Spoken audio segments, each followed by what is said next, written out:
Hi friends, അങ്ങനെ എല്ലാവർക്കും പുതിയ വീഡിയോയിലേക്ക് സ്വാഗതം. നമ്മളിന്ന് എത്തിച്ചേർന്നിരിക്കുന്നത് മൈസൂരിലെ saint Philomena's and saint Joseph cathedral കാണുവാനായിട്ടാണ്.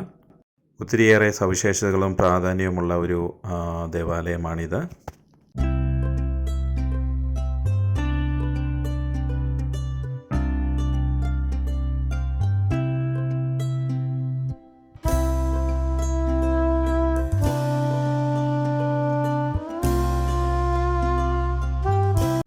ഏഷ്യയിലെ ഏറ്റവും ഉയരം കൂടിയ പള്ളികളിലൊന്നാണ് ഇത്. 1936 നിയോ ഗോത്തിക് ശൈലി ഉപയോഗിച്ചാണ് ഈ പള്ളി നിർമ്മിച്ചത്.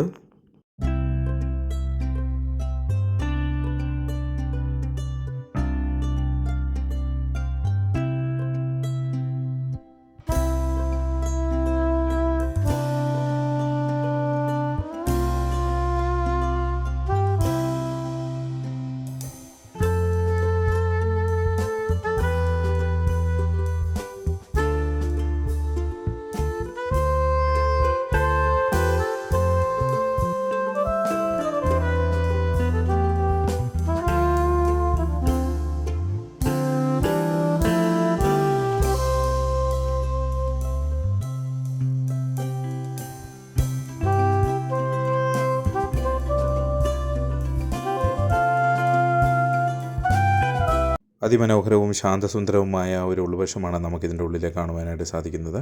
ഒത്തിരിയേറെ സഞ്ചാരികൾ വന്നു പോകുന്ന ഒരു വിനോദസഞ്ചാര കേന്ദ്രം കൂടിയാണ് ഈ സെയിൻറ്റ് ഫിലോമിനാസ് ചർച്ച്.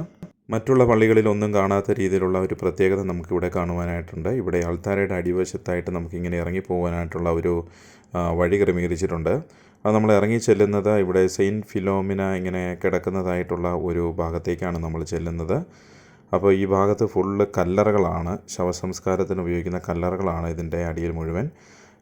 കറക്റ്റായിട്ട് പറയുകയാണ്, അൾത്താരയുടെ താഴ്വശത്തായിട്ടാണ് ഈ കല്ലറകളെല്ലാം തന്നെ സ്ഥിതി ചെയ്യുന്നത്. ഇവിടെ മരിച്ച അടക്കം ചെയ്തിരിക്കുന്നവരുടെ പേരുകളാണ് ഇവിടെ ആലേഖനം ചെയ്തിരിക്കുന്നത്.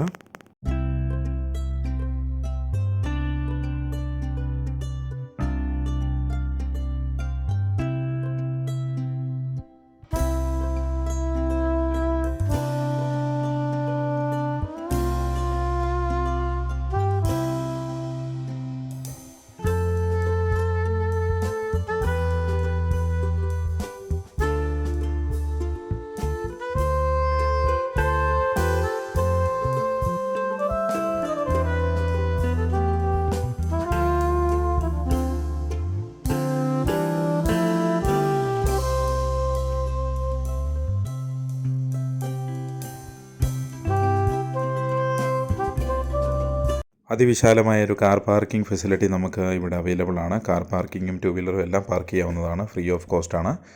അപ്പോൾ അടുത്ത യാത്ര നമുക്ക് മൈസൂരിൽ നിന്നും നേരെ ശ്രീരംഗപട്ടണത്തിലേക്കാണ്, ടിപ്പു സുൽത്താൻ്റെ കോട്ടയിലേക്ക്.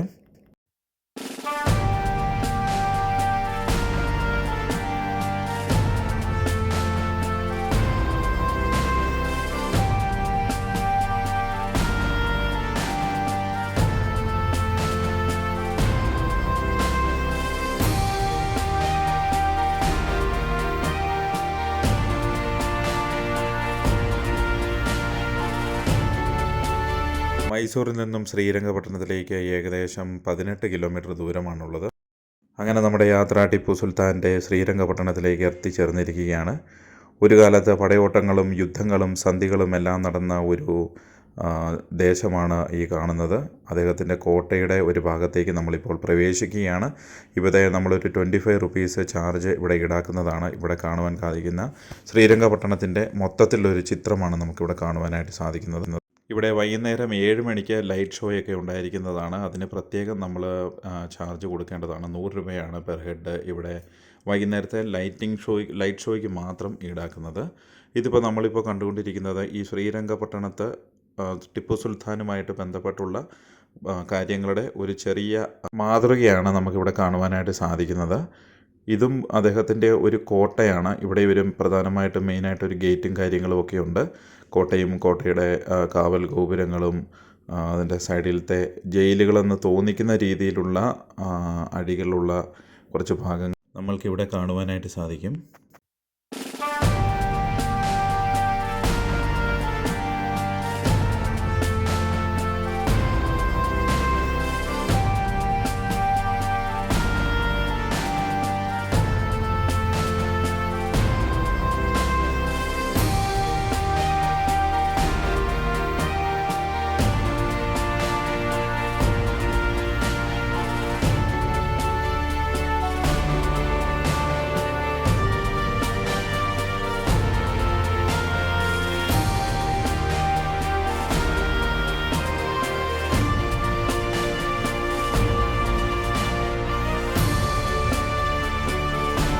ഇവിടെ നമുക്ക് കാണുവാനായിട്ട് സാധിക്കുന്ന ഒരു അതിശയകരമായ വസ്തുത എന്ന് പറയുന്നത് ആ പണ്ട് കാലത്തുണ്ടായിരുന്ന ഡോറ്, തടിയുടെ ഡോറ് ഇപ്പോഴും അധികം നാശനഷ്ടങ്ങളൊന്നും തന്നെ ഇല്ലാതെ നിലനിൽക്കുന്നു എന്നുള്ളതാണ്.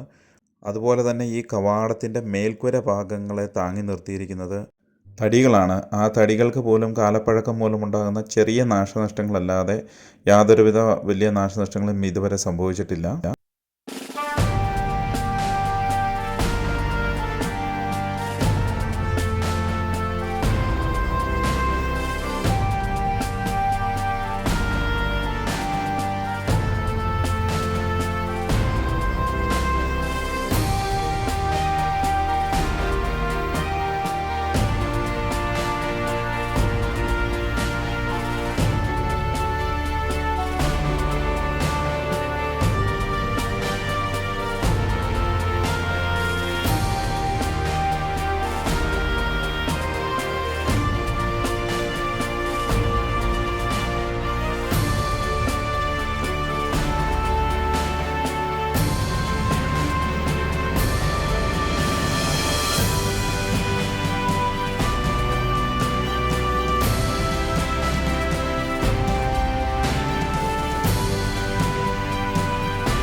നമ്മളിപ്പോൾ കാണുന്നത് 1784 ടിപ്പു സുൽത്താൻ നിർമ്മിച്ച ഒരു മസ്ജിദാണിത്. അദ്ദേഹവും പ്രാർത്ഥനയ്ക്കായിട്ട് ഇവിടെയാണ് വന്നുകൊണ്ടിരുന്നത്.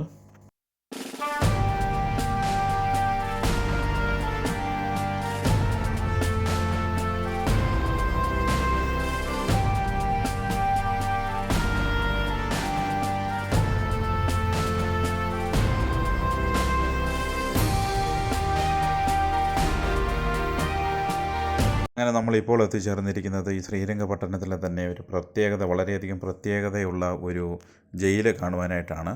കേണൽ ബെയ്ലീസ് ഡഞ്ചൺ എന്നാണ് ഈ ജയിലിൻ്റെ പേര്. ഈ ജയിലിൻ്റെ പ്രത്യേകതകൾ നമുക്ക് ഇതിൻ്റെ ഉള്ളിലേക്ക് ചെന്നിട്ട് കാണുവാനായിട്ട് സാധിക്കും.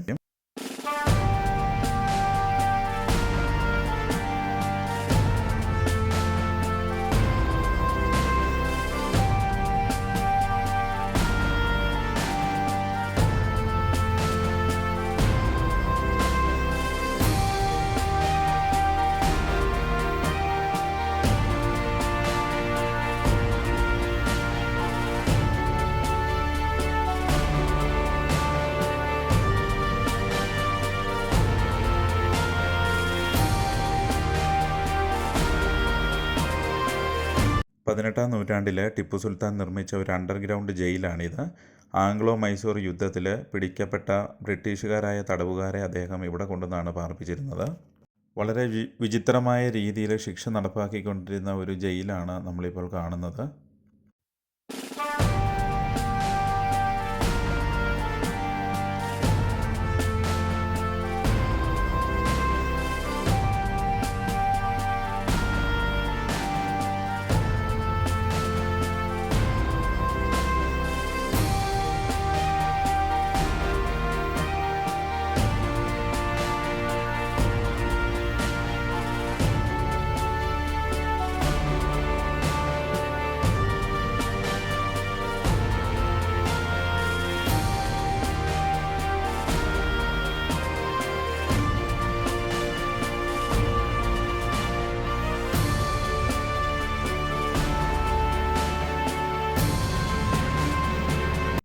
നമ്മൾ ഈ കാണുന്നത് പോലെ 2 കൽത്തൂണുകളിലും കൈ ബന്ദിയാക്കിയതിന് ശേഷം കഴുത്തൊപ്പം വെള്ളം നിറച്ച് അങ്ങനെ ഒരു നിർത്തുന്ന രീതിയിലുള്ള വിചിത്രമായ ഒരു ശിക്ഷയാണ് പിടിക്കപ്പെട്ടിരുന്ന ബ്രിട്ടീഷുകാരായിട്ടുള്ള ഉദ്യോഗസ്ഥർക്ക് ടിപ്പു സുൽത്താൻ ഇവിടെ നൽകിക്കൊണ്ടിരുന്നത്.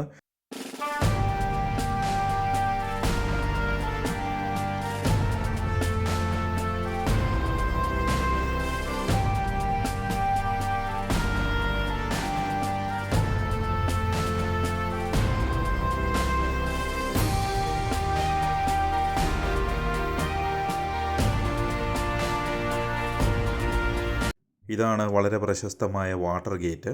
കോട്ടയ്ക്കുള്ളിലെ ആളുകൾക്ക് കാവേരി നദിയിൽ നിന്നും വെള്ളം ശേഖരിക്കുന്നതിനുള്ള സീക്രട്ടായിട്ടുള്ള ഒരു വഴിയായിട്ടാണ് ഈ വാട്ടർ ഗേറ്റിനെ കരുതിയിരുന്നത്. ഇതിലൂടെയാണ് ബ്രിട്ടീഷ് സൈന്യം ഈ കോട്ടയ്ക്കുള്ളിലേക്ക് കയറിയതും ടിപ്പു സുൽത്താന് വെടിയേക്കുന്നതും ഈ ഭാഗത്ത് വെച്ചാണെന്നാണ് ചരിത്രം പറയുന്നത്.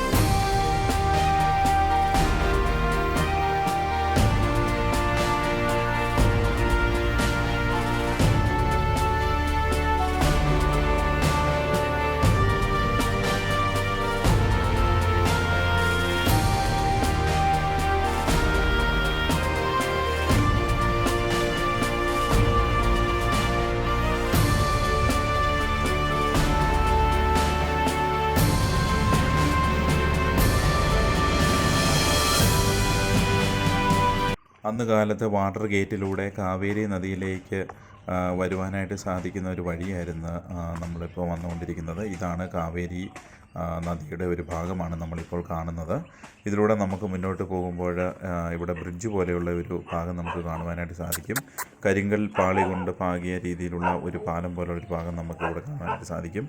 ഇതിൻ്റെ അടിയിലൂടെ തന്നെ വെള്ളം ഒഴുകുന്ന പ്രത്യേക കാഴ്ചയും നമുക്കിവിടെ കാണുവാൻ കഴിയും. അപ്പോൾ ഇതിൽ മുന്നോട്ട് പോയിട്ട് നമുക്കതിൻ്റെ ആ കാഴ്ചകൾ കണ്ടതിന് ശേഷം തിരിച്ചു വരാം.